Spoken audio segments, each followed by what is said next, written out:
محترم ناظرین السلام علیکم۔ اماں کو جیسے تیسے کر کے میں نے غسل تو دلوا ہی دیا تھا، مگر اب عورتیں مختلف قسم کی باتیں کر رہی تھیں اور اماں کی میت صحت کے درمیان پڑی ہوئی تھی کہ اچانک ہی مجھے ایک عورت کی آواز سنائی دی، ارے چلو یہاں سے اٹھو، اس کے لیے رونے اور دعا کرنے کا کوئی فائدہ نہیں ہے، اس کی تو بخشش ہی نہیں ہوگی۔ وہ بہت ہی مغرور انداز میں یہ باتیں کر رہی تھی۔ اس کی آواز سن کر میرا دل و دماغ غصے سے گھوم گیا۔ کافی دیر سے میں ان سب لوگوں کی یہ باتیں سن رہی تھی اور صبر کے گھونٹ پی رہی تھی، لیکن اب میری ہمت جواب دے چکی تھی۔ میں اپنی جگہ پر اٹھ کھڑی ہوئی اور اسے سخت آواز میں کہنے لگی، تم کون ہوتی ہو اس چیز کا فیصلہ کرنے والی کہ میری امی کی بخشش ہوگی یا نہیں ہوگی؟ میری بات سن کر وہ گڑبڑا گئی تھی۔ شاید اسے اندازہ نہیں تھا کہ میں اسے اس طرح کا سوال کروں گی۔ وہ مجھے کہنے لگی، اے چھوٹی لڑکی، آرام سے اپنی جگہ پر بیٹھ جاؤ۔ تم اپنی ماں کے بارے میں اچھی طرح سے جانتی تھی، لیکن پھر بھی تم نے یہ سب کچھ چھپا کر رکھا۔ ارے اگر ہمیں پہلے سے پتہ چل جاتا تو ہم تم لوگوں کو اس محلے سے ہی نکال دیتے۔ ہم لوگوں نے اپنی آدھی زندگی تم لوگوں کی وجہ سے خراب کر دی ہے۔ میں نے اس کے سامنے ہاتھ جوڑے اور کہا، بی بی خدا کے لیے خاموش ہو جاؤ۔ مجھے اچھی طرح سے پتہ ہے کہ تمہاری زندگی کتنی خراب ہوئی ہے۔ تم تو ایسی عورتوں میں سے ہو جس کے گھر اگر کوئی مدد کے لیے چلا جائے تو خوف سے دروازہ ہی نہیں کھولتی ہو کہ کہیں اس غریب انسان کی مدد کرنی پڑ جائے۔ ہمارے ساتھ بھی جیسا تمہارا سلوک تھا، رویہ تھا، اس سے سارے محلے والے بھی واقف ہیں۔ سارے محلے والے اچھی طرح سے جانتے ہیں کہ تم میری ماں سے کتنا جلتی تھی۔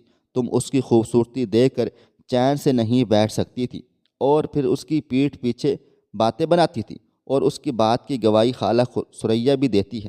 میں نے خالہ ثریا کی طرف اشارہ کیا، لیکن وہ مجھ سے نظریں چرانے لگی۔ ان کو نظریں چراتا دیکھ کر مجھے بہت افسوس ہوا۔ نہ جانے کیوں مجھے لگ رہا تھا کہ اگر ساری عورتیں میرے خلاف ہو بھی جاتی ہیں تو یہ عورت میرا ساتھ دے گی اور مجھے اس مشکل سے باہر نکالے گی، لیکن اس نے بھی مجھ سے نظریں پھیر لی تھیں۔ مجھے لگ رہا تھا کہ اس پوری دنیا میں بالکل اکیلی رہ گئی ہوں۔ تنہائی کا احساس مجھے بہت تکلیف پہنچا رہا تھا۔ سب سے زیادہ احساس تو مجھے ذلت کا تھا۔ میں اس وقت پورے محلے کی عورتوں کے درمیان اکیلی کھڑی اپنی ماں کے لیے لڑ رہی تھی اور ان کے سوالات کے جوابات دینے کی ہر ممکن کوشش کر رہی تھی، مگر انہیں میری حالت پر ذرا بھی رحم نہیں آ رہا تھا۔ میں نے اس عورت کے سامنے ہاتھ جوڑے اور اسے کہا کہ مہربانی کرو، یہاں سے چلی جاؤ۔ اگر تم میری ماں کے لیے دعا نہیں کر سکتی ہو تو اس طرح کی فضول باتیں بھی نہ کرو۔ ارے میں کیوں یہاں سے جاؤں؟ میں ہرگز بھی یہاں سے نہیں جاؤں گی، بلکہ اب تم اور تمہاری اس گندی ماں کو یہاں سے نکالوں گی۔ اس عورت کو ذرا بھی رحم نہیں آ رہا تھا کہ اس وقت میری ماں کی میت یہاں پر پڑی ہوئی ہے۔ وہ عورت مسلسل فضول بولے چلی جا رہی تھی اور کوئی بھی اسے چپ نہیں کروا رہا تھا۔ اب کی بار وہ عورت میرے پاس آئی اور مجھے پیچھے کی طرف دھکا دیتے ہوئے کہنے لگی، چلو اپنی ماں کا گندا وجود یہاں سے اٹھاؤ۔ وہ اس وقت خود کو خدا سمجھ رہی تھی۔ وہ نہیں جانتی تھی کہ اللہ تعالیٰ ایسے لوگوں کے ساتھ ہمیشہ ہی بہت برا سلوک کرتا ہے، جو لوگ اپنی اوقات سے باہر نکل جاتے ہیں۔ میں نے اب کی بار بے بسی سے خالہ ثریا کو آواز دی اور انہیں کہا کہ خالہ ثریا، خدا کے لیے اس عورت کو چپ کروائیں، میرا سر درد سے پھٹ جائے گا۔ قریب کھڑی اس کی دوست کہنے لگی، تمہارا سر درد سے پھٹ جائے تو ہی اچھا ہے، ایک ساتھ ہی ہمارے دونوں گندگیوں سے جان چھوٹ جائے گی۔ وہ یہ بات بہت ہی عجیب و غریب انداز میں کہہ رہی تھی۔ ان سب کی باتیں مجھے اندر سے چھلنی کر رہی تھیں۔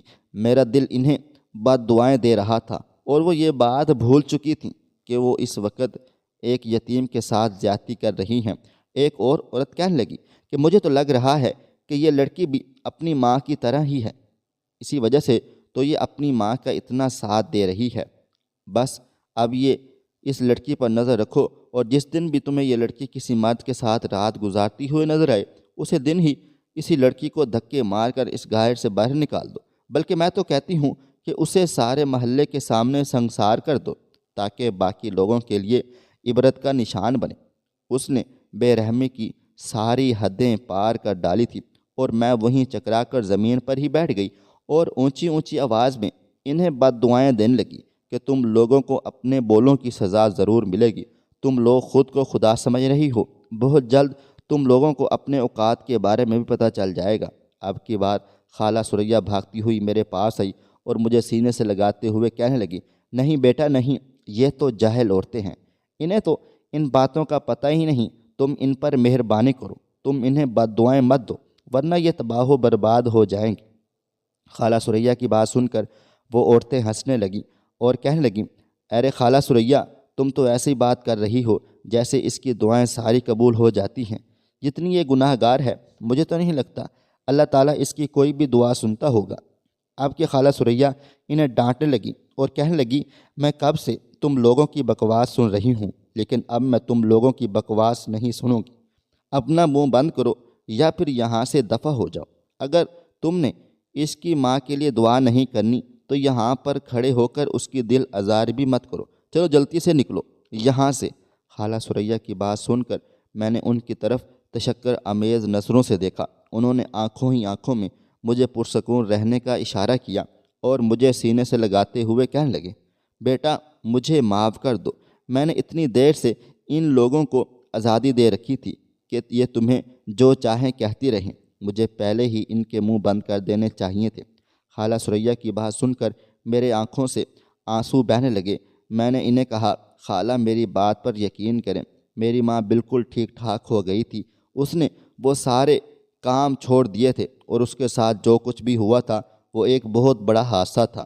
میری ماں نے مجھے اپنی زندگی کی کہانی سنائی تھی اور میں نے خود بھی ان پر بیتی ہوئی تکلیفوں کو دیکھا تھا، محسوس کیا تھا۔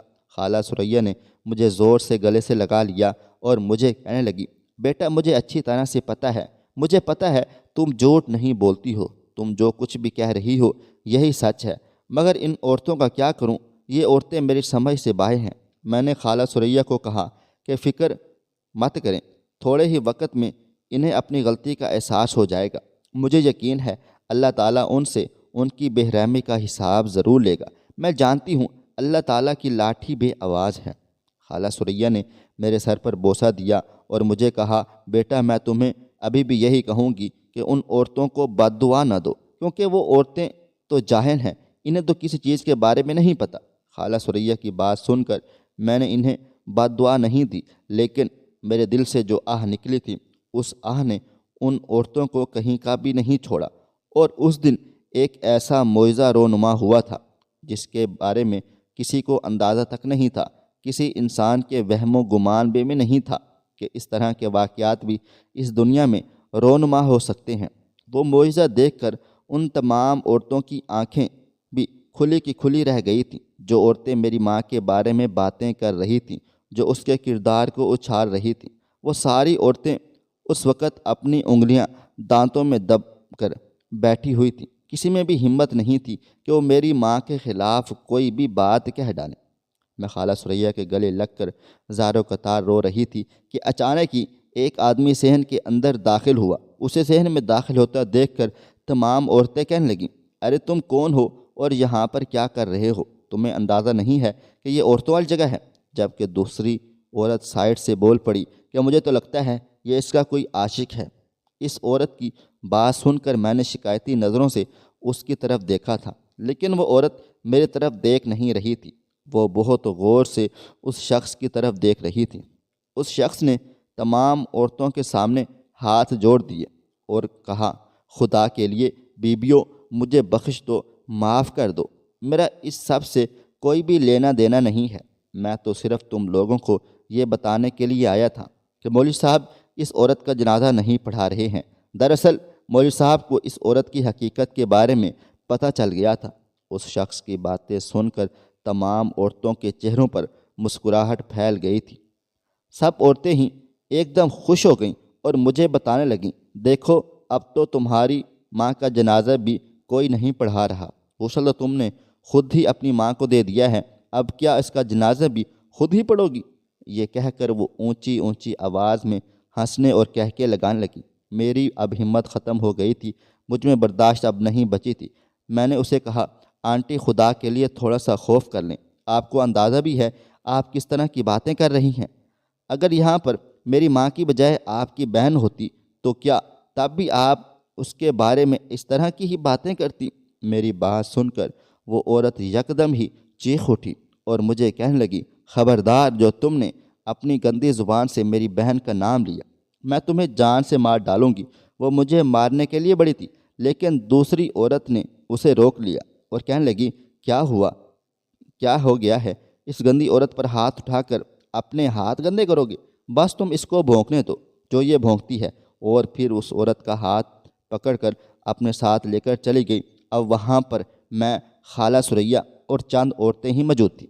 محلے کی عورت میرے قریب آ کر بیٹھی اور میرے کندھے پر ہاتھ رکھتے ہوئے کہنے لگی، واقعی تمہاری ماں کے لیے بہت افسوس ہو رہا ہے۔ اس سے پہلے کہ وہ مزید کوئی بات کرتی، اس کے منہ سے چیخ نکلی۔ میں نے اس کے چہرے کی طرف دیکھا تھا، مگر میں اندازہ نہیں لگا پائی کہ اسے کیا ہوا ہے۔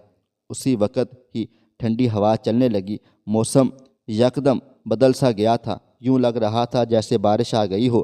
تھوڑی دیر پہلے گرمی کی جو شدت تھی، وہ شدت اب ختم ہو چکی تھی، اور پھر اس وقت ایسا معجزہ ہوا کہ میں بیان ہی نہیں کر سکتی۔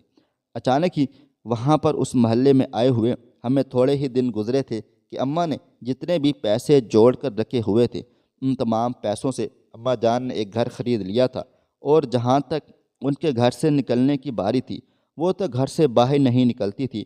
اگر کبھی جاتی بھی تھی تو خود کو کور کرتی تھی، اور اس کے ساتھ ساتھ وہ اپنی آواز بھی تبدیل کر لیتی تھی تاکہ کوئی بھی شخص انہیں نہ پہچان سکے۔ امی جان کی یہ حالت دیکھ کر مجھے بہت ہی دکھ ہوتا تھا، افسوس ہوتا تھا۔ کبھی کبھار تو میں اماں کو کہہ دیتی تھی کہ آخر آپ کب تک اس طرح سے جیتی رہیں گی؟ کبھی تو آپ کو دنیا کا سامنا کرنا ہی پڑے گا، تب آپ کیا کریں گی؟ میری بات سن کر ہمیشہ اماں روز دیتی تھیں اور مجھے کہتی کہ دنیا کا سامنا کرنا میرے لیے مشکل ہی نہیں، ناممکن ہے۔ ابھی تم جس دنیا کی بات کر رہی ہو، میری دنیا اس سے بہت مختلف بھی ہے۔ اس دنیا کے اور اس دنیا کے طور طریقے ایک دوسرے سے بالکل مختلف ہیں۔ امی جان کی بات سن کر میں نے گہری سانس لی اور انہیں کہا کہ اب وہ دنیا چھوڑ کر آ چکی ہیں، اس لیے بہتر یہی ہے کہ اب اس دنیا کے مطابق اپنی زندگی گزارنا شروع کر دیں۔ میری بات سن کر امی جان ہمیشہ سے مسکرا دیتی اور مجھے کہنے لگی، فی الحال میں جو بھی زندگی گزار رہی ہوں، میں اسی پر بہت زیادہ خوش ہوں، اور فی الحال اپنی مرضی کے مطابق زندگی گزار رہی ہوں۔ میں ہمیشہ ہی زندگی کی خواہش کیا کرتی تھی۔ بے شک پچھلی عمر میں ہی جا کر مجھے یہ زندگی ملی، لیکن میں بہت مطمئن ہوں۔ میرا سارا دکھ، میرے سارے غم، میری ساری تکلیفیں ختم ہو گئی ہیں۔ یہ کہہ کر اپنی ہمیشہ کی طرح سے مجھے اپنے سینے سے لگا لیتی تھی۔ مجھے سمجھ نہیں آتی تھی کہ آخر میں امی کے لیے ایسا کیا کروں کہ امی جان ہر وقت ہی ہنستی رہا کریں۔ میری امی ہمیشہ سے ہی خاموش رہتی تھیں، وہ کسی نہ کسی کی گہری سوچ میں ڈوبی رہ گئی تھیں۔ ایک دن انہوں نے مجھے اپنے پاس بلایا اور کہنے لگی، میں تمہارے لیے بہت پریشان ہوں، پتہ نہیں تم سے شادی کون کرے گا۔ اماں جان کی بات سن کر میں نے ایک گہری سانس لی اور اماں جان کو تسلی دیتے ہوئے کہا، فکر مت کریں، یہ باتیں آپ کو فکر کرنے کے لیے نہیں ہیں، یہ سب تو اوپر والے نے پہلے سے ہی طے کیا ہوا ہے، اور جس دن ٹائم آیا اس دن ہی مجھے اچھا انسان مل جائے گا، اور پھر میری اس سے شادی بھی ہو جائے گی۔ آپ یہ باتیں سوچ کر خود کو ہلکان مت کیا کریں۔ لیکن امی جان پھر بھی پریشان ہی رہتی تھیں۔ امی جان مجھے کہتی تھیں، ایک تو میں کسی رشتے والے کو یہاں پر نہیں بلا سکتی، ایسا نہ ہو وہ رشتے والی بھی مجھے جانتی ہو۔ امی کو یہ ہمیشہ وہم سا لگا رہتا تھا کہ اس محلے کے لوگوں میں سے بہت سارے لوگ ایسے ہوں گے جو انہیں پہچان جائیں گے، اور جس کی وجہ سے وہ دوبارہ سے سر اٹھانے کے قابل نہیں رہیں گے۔ محلے کی عورتیں جب بھی ہمارے گھر آتی تھیں تو امی جان ان کے سامنے بھی پردہ کرتی تھیں۔ یہ دیکھ کر وہ عورتیں عجیب و غریب سی باتیں بناتی تھیں۔ وہ عورتیں کہتی تھیں، یہ کس طرح کی عورت ہے جو عورتوں سے ہی پردہ کرتی ہے۔ میرے سامنے ابھی وہ میری امی کی برائیاں کرتی ہی تھیں کہ کئی بار تو میں نے انہیں خاموش کروانے کی کوشش کی تھی، لیکن پھر بعد میں مجھے اندازہ ہو گیا تھا کہ یہ ان کی پرانی عادت ہے، اور پھر یہی عادت ان کی فطرت بن گئی تھی۔ کسی انسان کی فطرت کو تبدیل کرنا میرے لیے مشکل ہی نہیں، ناممکن تھا۔ اسی وجہ سے میں نے ان عورتوں کو ان کے حال پر چھوڑ دیا۔ اب جب بھی وہ میرے سامنے باتیں کیا کرتی تھی تو میں خاموشی سے ہاں میں سر ہلا دیتی تھی۔ میں ان سے کسی بھی قسم کی کوئی بحث و مباحثہ نہیں کیا کرتی تھی، اور نہ ہی میں اب اپنی ماں کی صفائیاں پیش کرتی تھی، کیونکہ میں جانتی تھی کہ ان عورتوں نے میری بات ماننی ہی نہیں ہے۔ ان لوگوں پر الفاظ ضائع کرنا میرے لیے کافی مشکل ہو گیا تھا۔ دوسری طرف میری امی کے نیک نامی کے چرچے ہر طرف ہی پھیل گئے تھے، اور یہ چرچے پھیلانے والی بھی وہی عورتیں تھیں۔ انسان کی ایک چھوٹی سی بات کی وجہ سے یہ اسے آسمان کی طرف پہنچا دیتی تھی، اور پھر دوسری ہی طرف چھوٹی سی غلطی کی وجہ سے اسے زمین پر بھی پٹک دیتی تھی۔ ایک دن تو حد ہی ہو گئی تھی، میں اماں کے ساتھ صحن میں بیٹھی ہوئی تھی کہ ایک عورت جلدی سے گھر کے اندر داخل ہو گئی۔ اس نے نہ تو دروازے پر دستک دی اور نہ ہی اس نے اجازت طلب کی۔ وہ جلدی سے امی جان کے سامنے جا کر کھڑی ہو گئی تھی اور اماں جان کی تعریفیں کرتے ہوئے کہنے لگی، ارے تم تو بہت ہی حسین و جمیل ہو، تم سے زیادہ حسین و جمیل عورت تو میں نے اپنی ساری زندگی میں نہیں دیکھی۔ یہ اسی عورت کی بات چل رہی ہے جو عورت میری ماں کے جنازے پر مجھے باتیں سنا رہی تھی اور سب سے زیادہ بڑھ چڑھ کر میرے خلاف بول رہی تھی اور میرے کردار پر وار کر رہی تھی۔ اسی عورت کی باتیں سن کر میری ماں شرما گئی۔ اچانک ہی وہ عورت کہنے لگی، تم جتنی حسین ہو اور جتنی دلکش تمہارا وجود ہے، یہ سب دیکھ کر تو مجھے لگتا ہے جیسے تم ایک بات کرتے کرتے وہ خاموش ہو گئی تھی۔ میں نے امی کے چہرے کی طرف دیکھا تو ان کے چہرے پر ایک سایہ آ کر لہرایا تھا اور ان کا چہرہ یکدم ہی سیاہ پڑ گیا تھا۔ امی کی حالت خراب ہونے لگی تھی۔ میں نے اس عورت کی طرف انتہائی غصے سے دیکھا۔ وہ عورت بھی کافی پریشان ہو گئی اور میری ماں کو کہنے لگی، ارے بی بی تمہیں کیا ہو گیا ہے؟ میں تو تمہاری تعریف کہہ رہی تھی، میں تو تمہیں اداکارہ تشبیہ دے رہی تھی، لیکن تم تو یوں خوفزدہ ہو گئی ہو جیسے میں تمہاری کوئی چوری پکڑی گئی ہو۔ وہ عورت میری سوچ سے بھی زیادہ شاطر و چلاک تھی۔ میں نے اس عورت کو کہا کہ آپ مہربانی کریں یہاں سے چلے جائیں، ہم نے آپ سے کسی بھی قسم کی بات نہیں کرنی ہے، اور کوشش کیجیے گا کہ دوبارہ کبھی بھی ہمارے گھر میں لوٹ کر نہ آئیے گا۔ میری بات سن کر اس کا منہ حیرت سے کھل گیا تھا اور وہ اونچی اونچی آواز میں آس پاس کی عورتوں کو پکارتے ہوئے کہنے لگی، ارے تم اس لڑکی کی حالت دیکھ رہے ہو؟ یہ لڑکی مجھے اپنے گھر سے باہر نکال رہی ہے۔ دیکھو لڑکی، مجھے بھی تمہارے گھر میں آنے کا کوئی شوق نہیں تھا، میں تو بس ویسے ہی اس کی صورت کو دیکھنے کے لیے چلی آئی تھی، لیکن یہ عورت اتنی بھی حسین نہیں ہے جتنا تم لوگوں نے سمجھا ہوا ہے۔ میں نے اس کو کہا، بلا شبہ یہ تمہارے لیے حسین نہیں ہوگی، مگر یہ میرے لیے دنیا کی سب سے حسین ترین عورت ہے۔ میں نے اس عورت کو ڈانٹ کر گھر سے باہر نکال دیا تھا، کیونکہ اب وہ کچھ زیادہ ہی میرے گھر کے معاملات میں دلچسپی لے رہی تھی۔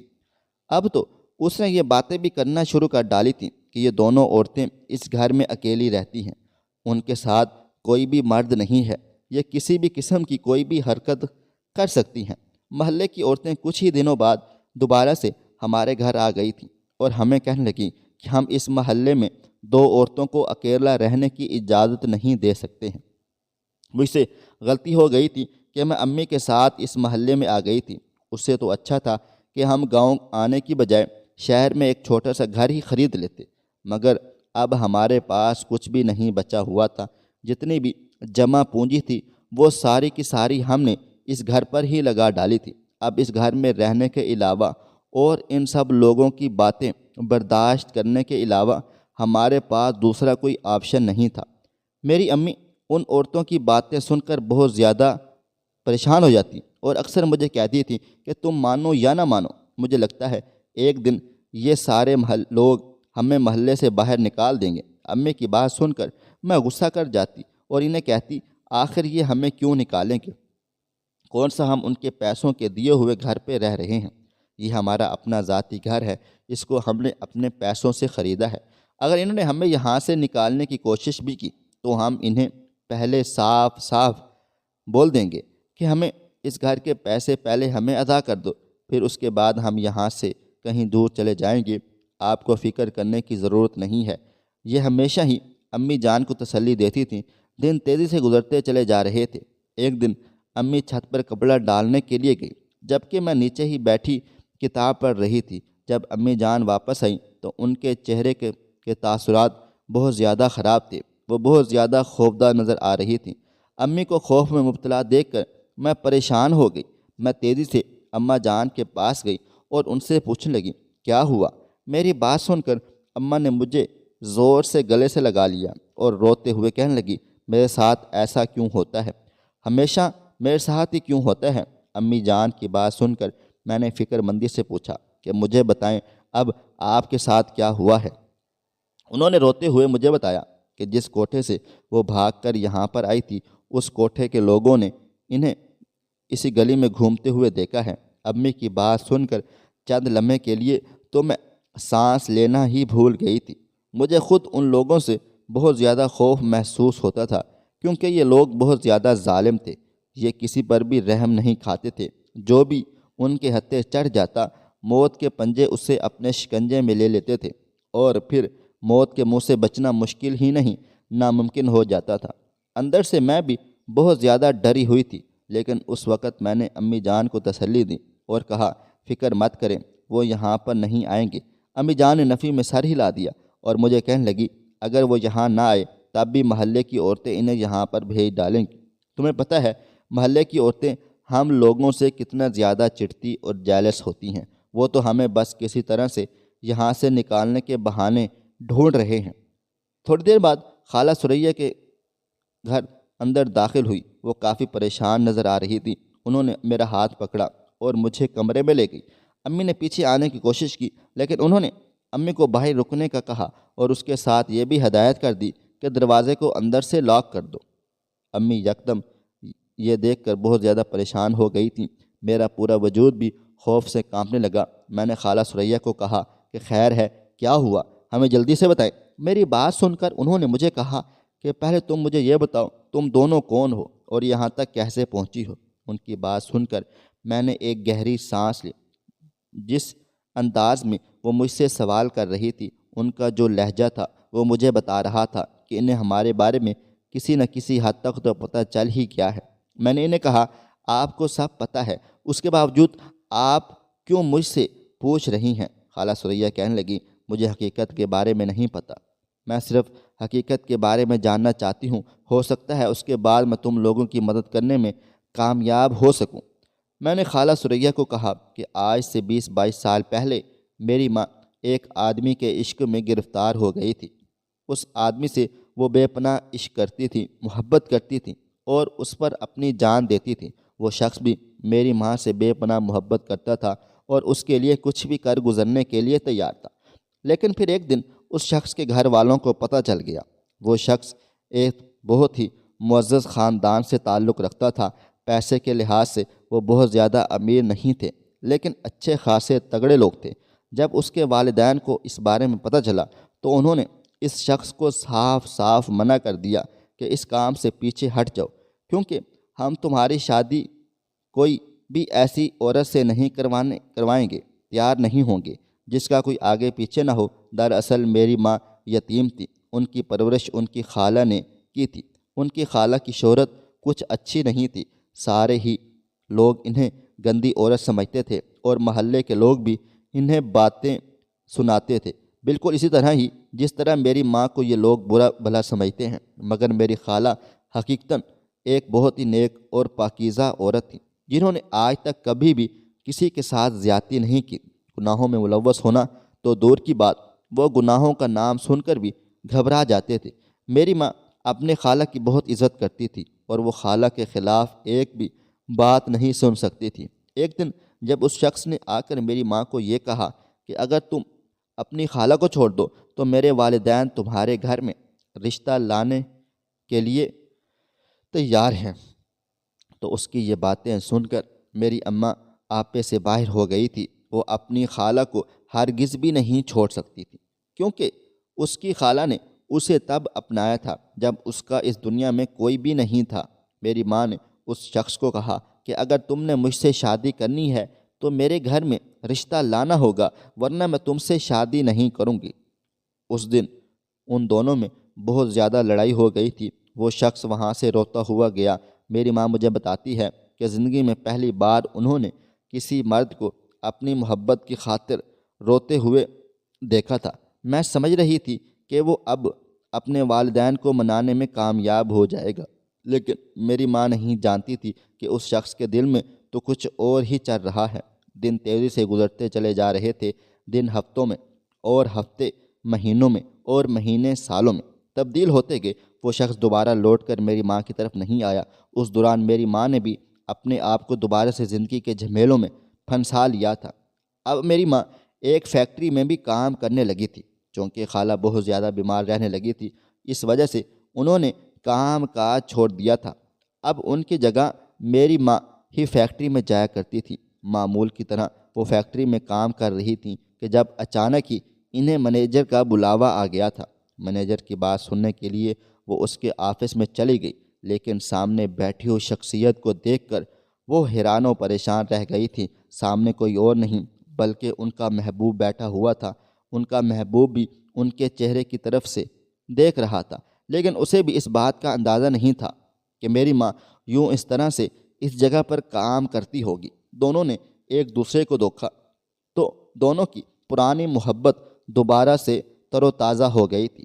دونوں ایک دوسرے کو لمبے عرصے سے بھلانے کی کوششیں کر رہے تھے، لیکن جب وہ ایک دوسرے کے سامنے آئے تو انہیں اندازہ ہوا کہ وہ آج بھی ایک دوسرے سے شدید محبت کرتے ہیں، اور ان دونوں کے لیے ایک دوسرے کو بھلانا مشکل ہی نہیں بلکہ ناممکن ہے۔ اس بار پہل کرنے والا کوئی اور نہیں بلکہ میری ماں تھی، کیونکہ اس شخص کی غیر موجودگی میں میری ماں نے بہت ساری تکلیفیں اٹھائی تھیں۔ تب میری ماں کو احساس ہوا تھا وہ اس شخص کے بغیر میری ماں کی زندگی فضول ہے، بیکار ہے۔ میری ماں نے اس سے معافی مانگی اور اسے کہا کہ وہ اسے ہر حال میں اپنانا چاہتی ہے۔ وہ شخص بھی اپنی ماں سے محبت کا اظہار کر رہا تھا، لیکن اس بار اس کے اظہار میں ملاوٹ بھی تھی، اور یہ ملاوٹ بغاوت اور غصے کی تھی۔ اسے میری ماں پر غصہ تھا کہ میری ماں نے اس دن اسے کیوں وہاں سے جانے دیا اور اس کی بات کیوں نہیں سنی، اور وہ یہ غصہ اب کسی نہ کسی طرح سے میری ماں پر نکالنا چاہتا تھا۔ ایک بار پھر سے وہ دونوں ایک ساتھ ہو گئے تھے، لیکن اس بار ان کا ساتھ پہلے سے بہت مختلف تھا۔ میری ماں اس بار بہت زیادہ خود مختار ہو گئی تھی، جبکہ اس بار وہ انسان بہت چالاک ہو گیا تھا۔ دونوں کی محبت کہیں دور جا کر چھپ گئی تھی۔ اب انہیں صرف اور صرف ایک دوسرے کی چاہ تھی اور ایک دوسرے کی عادت تھی۔ اب وہ کسی نہ کسی طرح سے اس چاہ کو ختم کرنا چاہتے تھے اور اس عادت کو توڑنا چاہتے تھے۔ معمول کی طرح میری ماں فیکٹری گئی، لیکن اس سے پہلے کہ وہ فیکٹری کے اندر داخل ہوتی ہیں، اچانک کہ فیکٹری کے دروازے کے سامنے ایک گاڑی آ کر رک گئی۔ اس گاڑی میں وہی شخص بیٹھا ہوا تھا۔ اس شخص کو دیکھ کر میری ماں حیران و پریشان رہ گئی تھی اور اسے کہنے لگی کہ تم یہاں اس وقت کیا کر رہے ہو؟ دراصل اس دن وہ میری ماں کو اپنے ساتھ گھمانے کے لیے لینے آیا ہوا تھا۔ میری ماں نے تھوڑا سا احتجاج کیا، لیکن پھر اس کے ساتھ ہی گاڑی میں بیٹھ گئی تھی، اور پھر گاڑی میں ہی اس نے میری ماں کو شادی کی پیشکش کر ڈالی۔ اس بار میری ماں نے خوشی خوشی شادی کی پیشکش کو قبول کر لیا تھا۔ جب سب کچھ ٹھیک ٹھاک ہو گیا تو ایک اور مصیبت آن کھڑی ہوئی تھی۔ اماں جان جب گھر واپس آئی تو ان کی خالہ نے انہیں اپنی پسند دی اور کہا، تمہیں میری مرضی سے اس شخص سے شادی کرنی ہوگی۔ اگر تم نے اس شخص سے شادی نہیں کی تو میں تم سے ناراض ہو کر اس دنیا سے جاؤں گی۔ میرے خالہ کی طبیعت بہت زیادہ خراب تھی اور وہ بس میری ماں کی ذمہ داری کسی اور کو سونپنا چاہتے تھے۔ ان کی ایک دور کی بہن تھی جس کا ایک خوبرو بیٹا تھا۔ وہ میری ماں سے شادی سے اس انسان سے کر دینا چاہتی تھی۔ خالہ کی بات سن کر میری ماں بہت زیادہ پریشان ہو گئی تھی۔ اس نے اپنی خالہ کو سمجھانے کی کوشش کی، لیکن خالہ اس کی کوئی بھی بات ماننے کو تیار ہی نہیں تھی۔ خالہ نے اس سے کہا کہ میں اچھی طرح سے جانتی ہوں تم کسی اور انسان سے محبت کرتی ہو، اور میں یہ بھی جانتی ہوں کہ وہ انسان ایک لمبے عرصے تک تم سے دور رہا ہے۔ تم خود سوچو کہ جو انسان تم سے 7 مہینے دور رہ سکتا ہے، 7 مہینے جو انسان تم سے بات نہیں کر سکتا اور نہ ہی اسے تمہاری کوئی فکر ہے، تمہیں لگتا ہے کہ اس طرح کا انسان ساری زندگی تمہارا ساتھ نبھائے گا؟ حالانکہ بات سن کر میری ماں چند لمحوں کے لیے خاموش ہو گئی تھی۔ انہوں نے دوبارہ احتجاج کرنے کی کوشش کی، لیکن اس بار خالہ اس کی کوئی بھی بات سننے کے لیے تیار ہی نہ تھی۔ خالہ نے انہیں 2 ٹوک انداز میں سمجھا ڈالا تھا۔ چند ہی دنوں کے بعد خالہ کا انتقال ہو گیا، جبکہ اپنی خالہ کی وصیت کو میری ماں نے بہت اچھی طرح سے یاد کر لیا تھا۔ خالہ نے انہیں بہت ساری باتیں سمجھائی تھیں۔ ان باتوں کو مد نظر رکھتے ہوئے میری ماں کو بھی یہ احساس ہو گیا تھا کہ اس شخص کے ساتھ کوئی بھی مستقبل نہیں ہے۔ سب سے بڑی وجہ تو یہ تھی کہ اس شخص کے والدین میری ماں کو قبول کرنے کے لیے تیار ہی نہیں تھے۔ میری ماں کا جس دن اس نے کہا تھا، اس دن اچانک ہی وہاں پر وہ شخص نمودار ہو گیا تھا۔ اس نے اپنے ساتھ کچھ لوگ بھی لائے ہوئے تھے، انہوں نے وہاں پر نقصان کرنا شروع کر دیا۔ تھوڑی ہی دیر کے بعد اس شخص نے میری ماں کا ہاتھ پکڑا اور اسے اپنے ساتھ گھسیٹتے ہوئے لے کر چلا گیا تھا۔ میری ماں نے اس کے بعد صرف اس سے ایک بار ہی کال پر بات کی تھی۔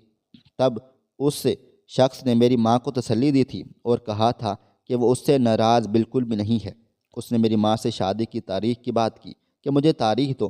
میری ماں نے خوشی خوشی تاریخ بتا دی تھی۔ اسے لگ رہا تھا کہ اب سب کچھ ٹھیک ٹھاک ہو گیا ہے، لیکن اسے اندازہ نہیں تھا کہ سب کچھ بگڑنے والا ہے۔ وہ شخص میری ماں کو لے کر ایک حویلی کی طرف نکل گیا تھا۔ اس دن اس نے میری ماں کے ساتھ بہت برا سلوک کیا۔ اس نے میری ماں کو اس کی نظروں میں ہی گرا دیا تھا۔ میری ماں بری طرح روتی رہی، پیٹتی رہی، اس کی منتیں کرتی رہی، لیکن میرے پر شیطان سوار ہو گیا تھا اور اس دن اس نے اپنی محبت کو دو کوڑی کا کر دیا تھا۔ اماں کے ساتھ یہ سب کچھ کرنے کے بعد وہ خود ہی ان کے قریب بیٹھ گیا اور ان کی گود میں سر رکھ کر پھوٹ پھوٹ کر زار و قطار رونے لگا۔ میری ماں کو اس سے شدید نفرت محسوس ہو رہی تھی۔ میری ماں نے اس کی منتیں کی کہ وہ اسے کہا کہ اب تم اس کی میری عزت خراب کر ہی چکے ہو، خدا کے لیے اب میری زندگی کو خراب مت کرو، مجھ سے نکاح کر لو۔ اماں کی بات سن کر چند لمحوں کے لیے وہ شخص اس کے چہرے کی طرف دیکھتا رہا، پھر کہنے لگا، میں ضرور تم سے شادی کر لیتا، لیکن تم نے میرے ساتھ بے وفائی کی ہے اور تمہیں نہیں پتہ کہ بے وفائی کی کتنی بڑی سزا ہے۔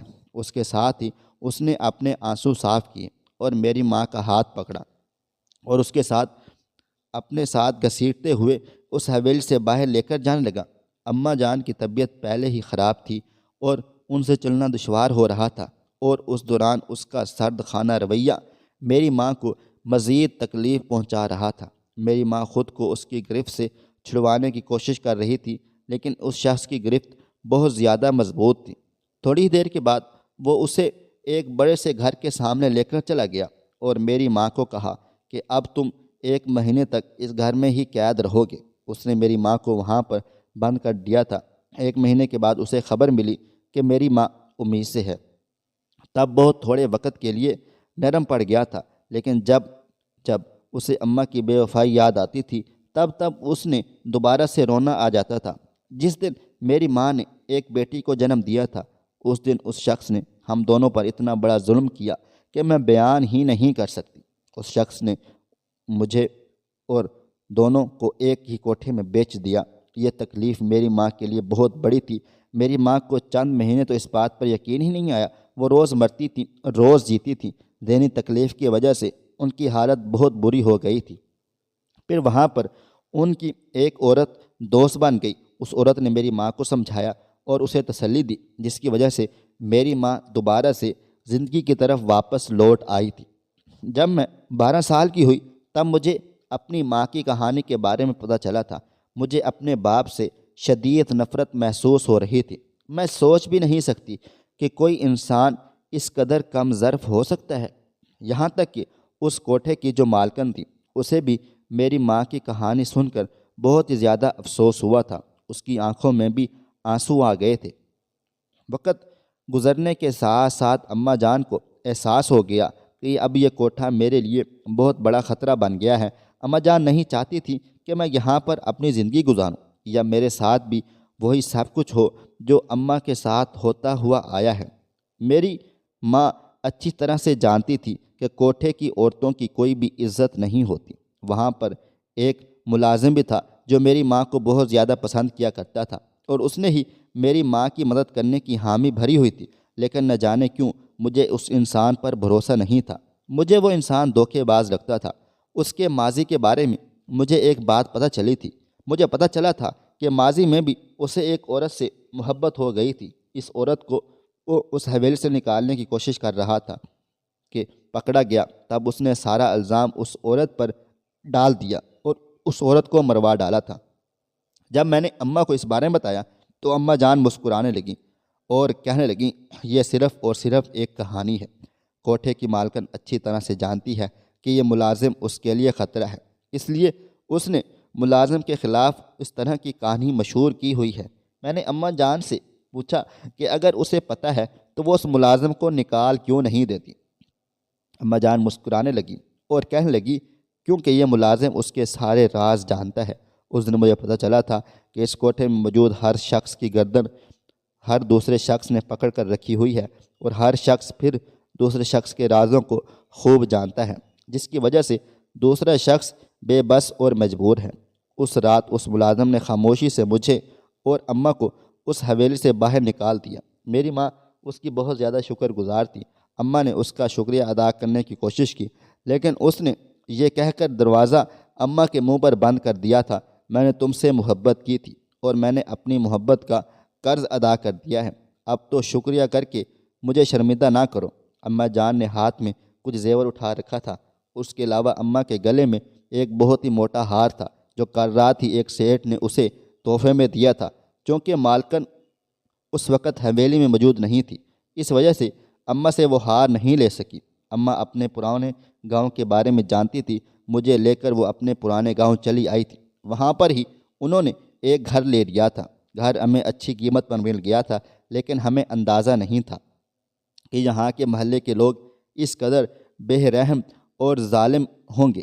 انہوں نے ہماری زندگی کو بہت زیادہ اجیرن اور مشکل بنا کر رکھا ہوا تھا، ہم کھل کر بھی سانس نہیں لے سکتے تھے، ہمیں بہت سارے کام محتاط انداز میں کرنے پڑتے تھے۔ میری اماں جان تو گھر سے باہر ہی نہیں نکلتی تھی، وہ تو اتنی زیادہ ڈر گئی تھی کہ وہ خود کو ہمیشہ چھپا کر رکھتی تھی۔ خالہ کو کہانی سنا کر میں خاموش ہو گئی تھی۔ خالہ نے مجھے گلے لگایا اور مجھے کہنے لگی بیٹا میں ہمیشہ تمہارا ساتھ دوں گی، تم میری طرف سے کبھی بھی مایوس مت ہونا۔ ایک عورت نے کہا تھا مجھے تو یہ 7-8 مردوں کی اولاد لگتی ہے۔ اچانک ہی ایک مرد کے دھاڑنے کی آواز سنائی دی، خبردار جو تم نے میری بیٹی کے بارے میں کوئی بھی غلط بات کی۔ وہ شخص کوئی اور نہیں میرا باپ تھا، اور جو عورت مجھے سب سے زیادہ باتیں سنا رہی تھی یہ اس کا شوہر بھی تھا۔ وہیں کھڑے کھڑے اس نے اپنی بیوی کو طلاق دے ڈالی۔ اس عورت کو اپنے کیے کی سزا اسی وقت ہی مل گئی تھی۔ اس کے ساتھ ساتھ اس نے اس عورت کو کہا کہ میں سوچ بھی نہیں سکتا تھا کہ تم اس قدر گھٹیا سوچ کی مالک ہو سکتی ہو، دفع ہو جاؤ میری نظروں کے سامنے سے۔ وہ عورت وہاں سے روتی ہوئی چیختی چلاتی ہوئی چلی گئی تھی۔ یہ شخص بہت ہی امیر تھا، اس نے بہت سے سارے لوگوں کو کام کرنے کے لیے اپنے زمینیں بھی دے رکھی تھیں۔ وہاں پر کھڑی تمام عورتوں کو اس نے دھمکی دی اور کہا اگر اب تم نے دوبارہ اس لڑکی کے خلاف ایک بھی بات کرنے کی تو وہ تمام زمینیں تم لوگوں سے لے لوں گا۔ ویسے تو مجھے حق نہیں ہے کہ میں کسی سے کسی کا رزق چھینوں، لیکن اب تم لوگ اپنی حدوں کو کراس کر رہے ہو۔ وہ شخص اثر و رسوخ کا مالک تھا۔ تمام عورتوں کی زبانیں بند ہو گئی تھیں تو تھوڑی دیر بعد اعلان ہوا مولوی صاحب جنازہ پڑھانے کے لیے تیار تھا، اور پھر یوں میری ماں کا جنازہ پڑھا دیا گیا تھا۔ وہ شخص مجھ سے بہت شرمندہ تھا اور بار بار مجھ سے معافی مانگ رہا تھا۔ میرے پاس بھی انہیں معاف کرنے کے علاوہ کوئی چارہ بھی نہیں تھا، کیونکہ میرے سارے رشتے مجھے چھوڑ کر چلے گئے تھے۔ میں نے اپنے باپ کو معاف کر دیا۔ تھوڑے ہی عرصے بعد میرے باپ نے میری شادی ایک انسان سے کر دی جو عورتیں میرے کردار پر انگلیاں اٹھا رہی تھیں۔ کچھ ہی وقت کے اندر اندر ان کی بیٹیاں ان کے منہ پر کالک مل کر چلی گئی تھیں۔ خواہش صرف اتنی ہے کہ کچھ الفاظ لکھوں جس سے کوئی گمراہی کے راستے پہ جاتے جاتے رک جائے، اور نہ بھی رکے تو سوچ میں ضرور پڑ جائے۔ پیارے دوستو، امید کرتا ہوں کہ آپ کو یہ ہماری کہانی پسند آئی ہوگی۔ کہانی پسند آئی ہو تو ویڈیو کو لائک کریں، کومنٹس کریں، شیئر کرنا بالکل بھی نہ بھولیں، اور ہاں اگر آپ لوگ اس چینل پر نئے ہیں تو اس چینل کو سبسکرائب ضرور کریں اور نوٹیفیکیشن کو ضرور دبا دیں تاکہ آنے والی کہانی سب سے پہلے آپ کو مل سکے۔ ملتے ہیں کل ایک نئی اور دلچسپ کہانی کے ساتھ، تب تک اپنا ڈھیر سارا خیال رکھیے گا۔ اللہ حافظ۔